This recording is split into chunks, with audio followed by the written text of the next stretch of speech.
This is a special edition Inside the Bubble Sic Em Podcast, keeping you in touch with Baylor men's and women's basketball in the NCAA tournaments. The Sic Em Podcast is presented by Allen Samuels Dodge Chrysler Jeep Ram Fiat, your friend in the car business.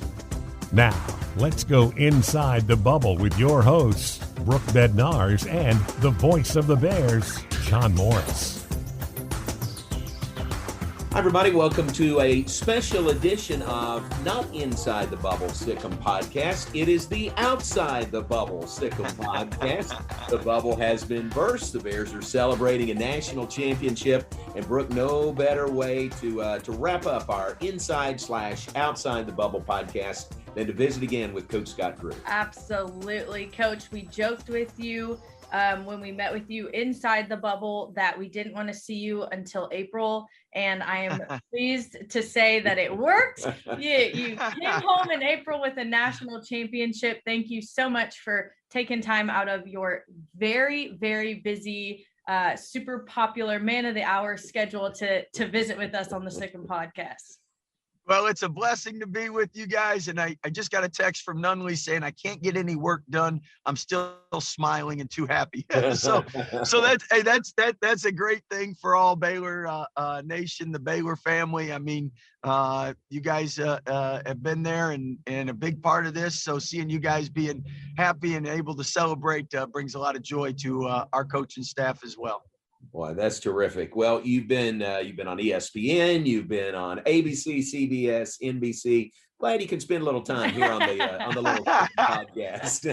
Well, this is the important one, as we know. So, but the great thing is it's God's platform, and we want to make sure we honor Him with it, and make sure Baylor has an opportunity to just show the nation what it's about.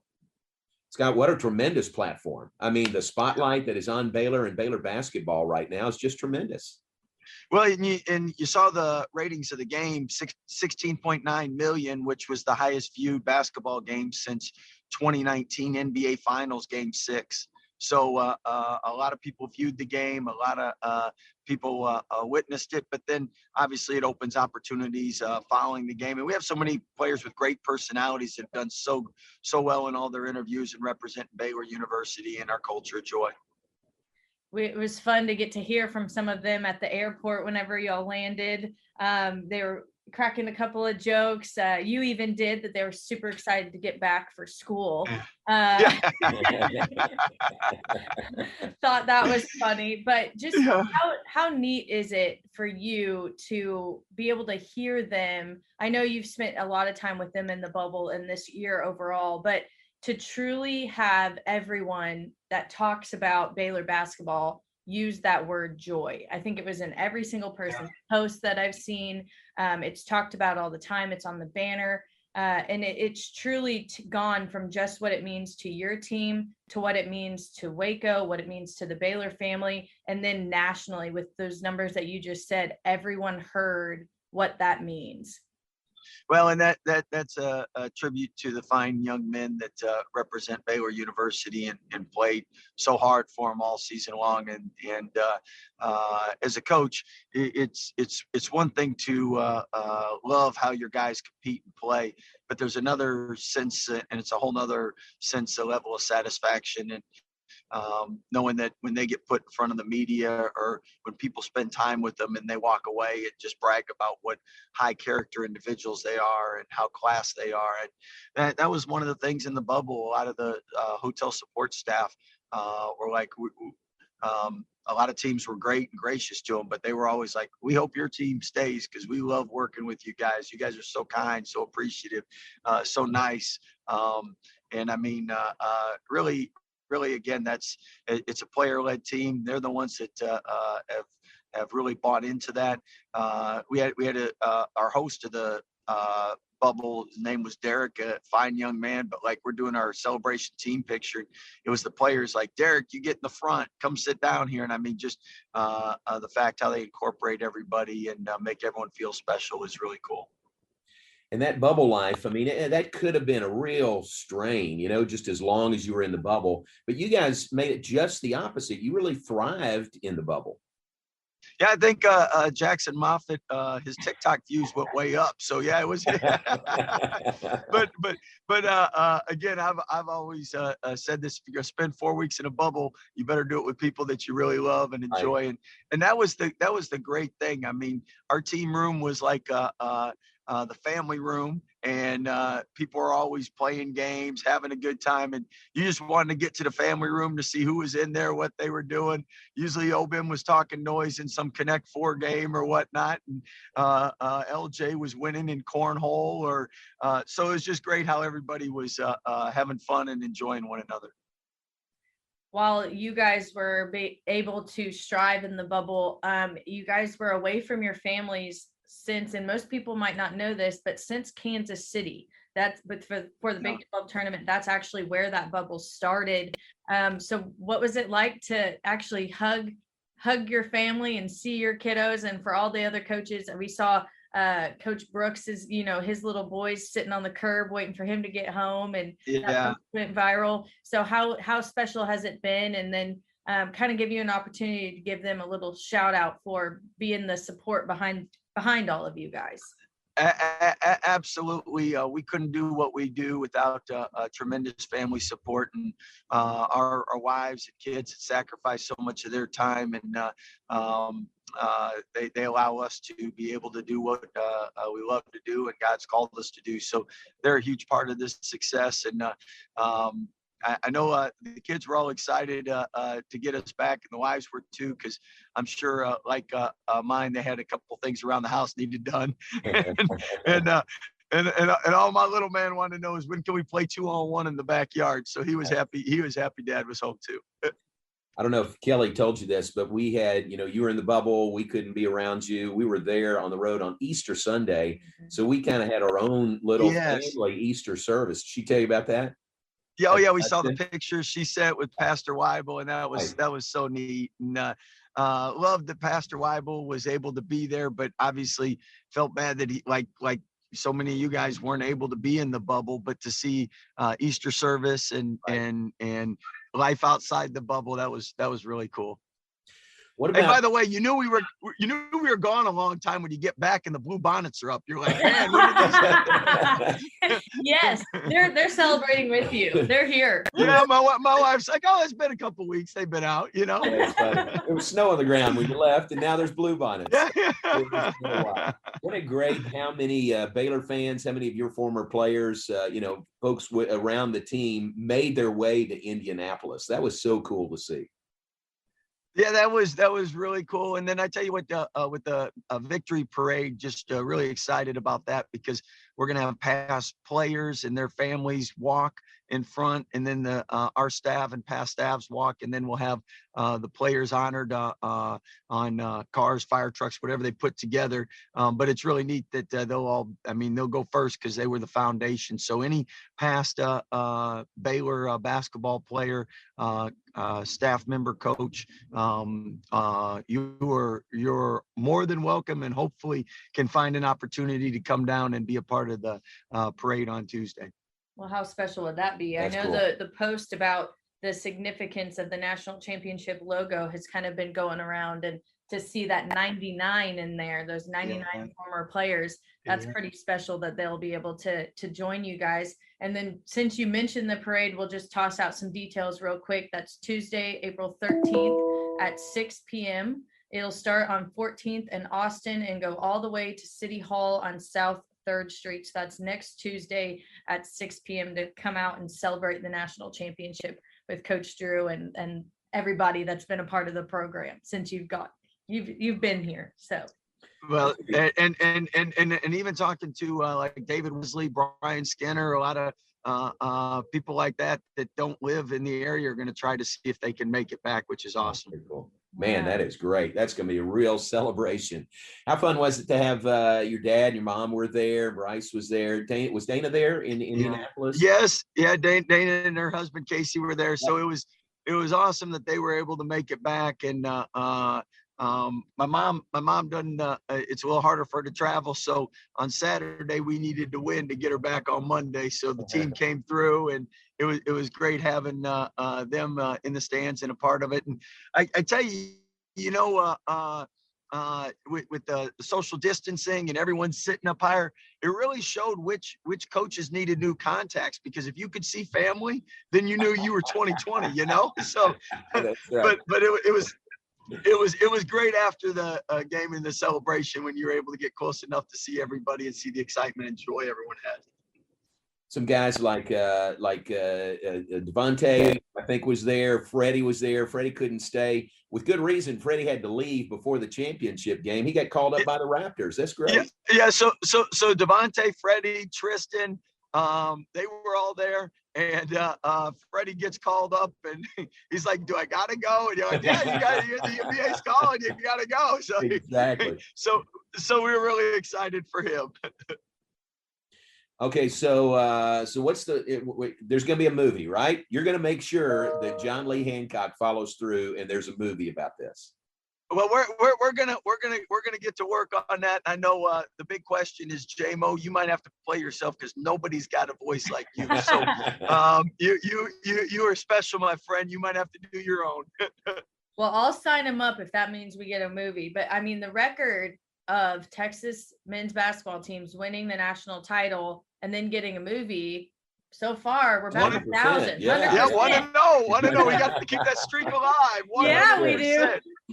100%. What's John Lee Hancock say? Is he followed up on this? Well, you know, he's I've been texting with him, and he came up with it was a great group with Paul Foster and everybody. And I said, "Are you coming back to the victory parade?" And he said, "Scott, we've been gone for a month, basically. I got to work." so anyway, I know we'll follow up with him and after the victory parade and see how things are going. As long as he's working on the script, we're good with that. Yeah, we're good. We're good. Well, you know, he's had people that don't know. I mean, he's had the movies Blindside, Rookie, The Alamo. I mean, he just finished the Denzel movie, which was outstanding, The Highwayman. I mean, he's been on a roll. He knows how to make a good movie. Yeah. And this is a good story to tell. So we're going to continue to push him for that. But speaking of people you visited with since the big win, we're interested in hearing who all reached out and how quickly your phone battery died because your phone was being blown up by all these text messages and phone calls. Well, I'm one of those guys that I hate to not answer texts or emails or whatnot. So I believe it's around 2,500. But the good news is, as of 2 nights ago, I made sure I wouldn't go to bed till I was always caught up. So at the end of each night, I don't go to bed till I get back to everybody. So that's a great thing. As far as people reaching out, I mean, that's the great thing with modern day technology. You hear from a lot of people that you haven't heard from. You hear from a lot of Baylor people that you don't get a chance to see all the time. So I don't know if there's one or two particular ones. I know there's been some great tweets out there. I mean, anytime you get the president tweeting you, I mean, Magic Johnson, I mean, you had so many great NBA players. I know Donovan Mitchell, he looked good in the Baylor Davion Mitchell jersey. So, I mean, so many great tweets out there. And then you love the sports casters. I mean, Stephen A. Smith, I mean, he went right out and he owned it, said I was so wrong. And it's great. But here's one thing I do know. Most kids grow up 8 to 13 years old, 14 years old, and they're watching the college March Madness time. And those teams, those guys become their heroes. I mean, there's going to be so many young people out there that want to be the next Jared Butler, Mark Vidal, Davion Mitchell, Maceo Teague. And really, it's amazing what this group's done, being the winningest team in the Power 5 the last 2 years. You set the Big 12 record, 23 wins in a row a year ago. In the last 3 out of 5 seasons, being ranked number 1. One thing that I love now is since 2008, only Kansas and us have won 18 or more games in the Power 5. So that's a lot of consistency.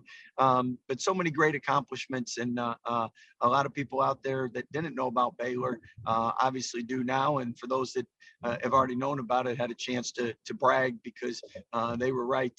This group is pretty good.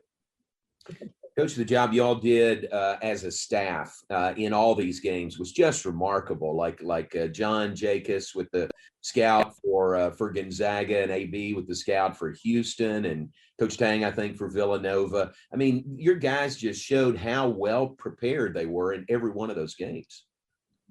We have the best assistant coaches in the country. I'm blessed to have the best staff and head coaches. It's I mean, you're only as good as your players and your staff. And again, not only are ours so talented, but such great godly role models and influences on our young people. And I've always said this: the best thing our program does is our chapel services. And if someone could come in and just spend 10 minutes on the road with us and hear chapel service, that's the best thing and our program does, and it's so exciting to be a part of, and so appreciative of what all of them have done.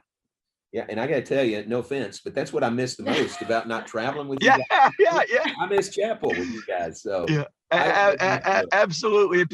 If people have no idea, they're like, really? And then like if you've been there, you're like, man, you guys do this all the time. And I mean, what a blessing. We heard that Coach Brooks did the chapel service ahead of the championship game. Is that correct? Yes. And the other thing that was great is the coaches usually, I mean, they divide out and unless you win it all, you really never get to do your last chapel service. So this year was the first time that everybody got to do their final chapel service. The only other times would have been 2013 when we won the NIT and we're in the championship game, because then hey, this is my last one. So when you divide them out in the end of the year, you plan all the way through. But it was great that Coach Jacobs got to give his last one. Coach Tang did, and then Coach Brooks brought it home.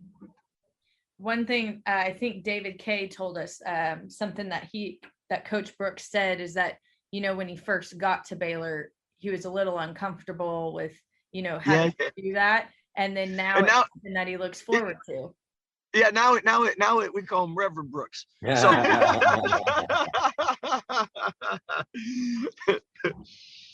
I love that. Well, have you you've answered all your texts. I'm sure they'll keep coming in, but you've answered them for now. At what point, or have you already done this? You think about moving forward from here, or are you not to that point? You're always moving forward. I thought you were. Yeah, you're always definitely recruiting and obviously working with our players now. But after being 4 weeks in the bubble, we wanted to let our guys get a little separation from us. So we'll see them next week.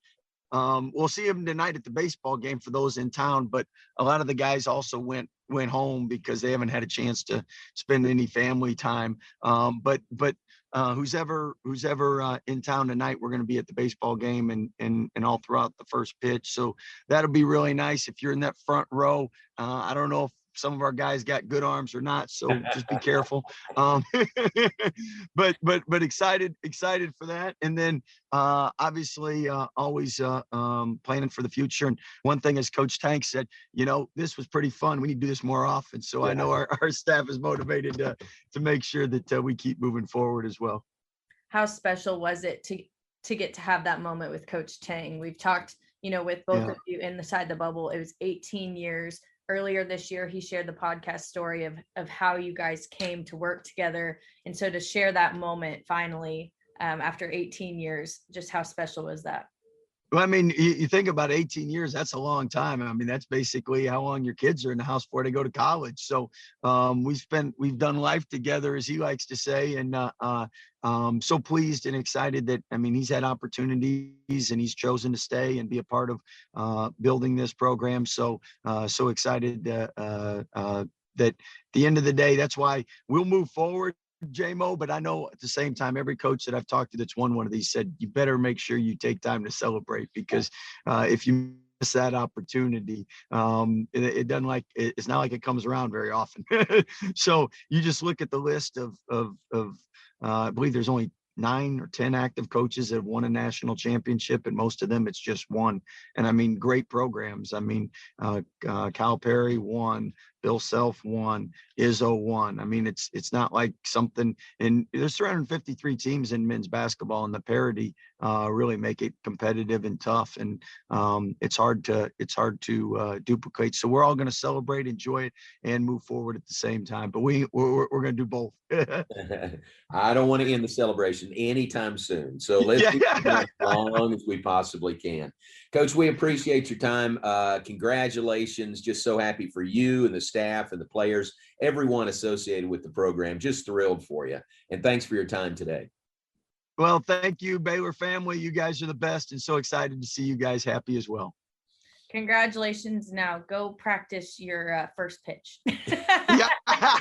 You expect it to be perfect too, okay, Coach? Yeah. Appreciate you guys. Take care. Thank you. Right. Congrats again. Thanks. That's Baylor coach Scott Drew. He is the coach of the national champion Baylor Bears. Say it again. The national champion Baylor Bears.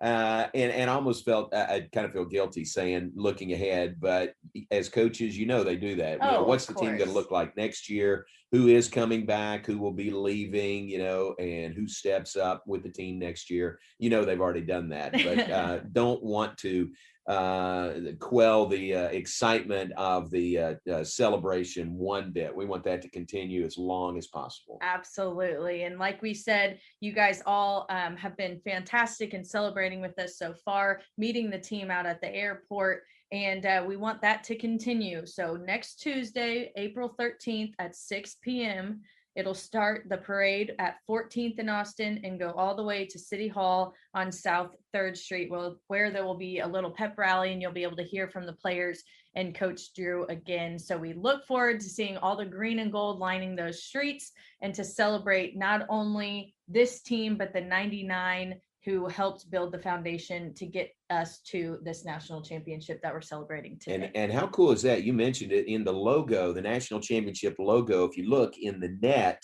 there is that 99 in there. Some people have noticed that. Yeah. Others go look for it. Very significant, saluting the players, the student athletes, and really the foundation of the program that has come before. Absolutely. And the other things on that logo, if you haven't seen, on the national, in the word, there's the O for the basketball, and it has the Texas Star. Of course, there's the word joy, which we've been talking about all season long. There's also the checkered flag, which was obvious. We were in Indy. It was the final lap, and we succeeded with that. The 99, and then the 14 dots representing the 14 players on this year's team. So lots of significance there. The graphic design team did a fantastic job with it. Yeah. And it's a perfect, nice little touch to celebrate a season that was unlike no other, yet finished with the best way possible with the national championship. 28-2, the final record. Bears national champions. Looking forward to the baseball game. If you're listening to us on Friday, again, that's tonight. Baylor, West Virginia, they'll throw out the first pitch coming up tonight, and then the parade on Tuesday. That's going to be a lot of fun in downtown Waco. Absolutely. Can't wait. All right, that wraps up our final special edition Outside the Bubble, Sic Em Podcast. We appreciate Coach Drew being on with us. And for Brooke Bednarz, I'm John Morris. Thanks for being with us. Congratulations to the national champion Baylor Bears. This month, it's all about the championship drive. As our home team drives forward, so can you in your new Ram truck from Allen Samuels. Performance, power, reliability. Whatever the job calls for, we've got you covered. During Ram Truck Month, you can shop our selection of the new 2021 Ram 1500, the Ram 2500, and the Ram 3500. Take home the trophy from Allen Samuels in Waco. Come by, let's be friends. I hate my job, but I don't mind getting up in the morning. I dread each day, but I can't wait to get out of bed. You ask me why, and what I'll say to you is true. Well, you can get breakfast tacos at Rudy's Barbecue. Scrambled eggs and brisket, they ain't fooling around. Salsa drap, son, they're the best in town. Barbecue for breakfast, yes, it's true. Put a smile on your morning at Rudy's Barbecue. Next in line. been listening to a special edition Inside the Bubble Sic Em Podcast. Be sure to subscribe and watch for more from Inside the Bubble with Baylor men's and women's basketball in the NCAA tournaments. The Sic Em Podcast is a production of Baylor Athletics.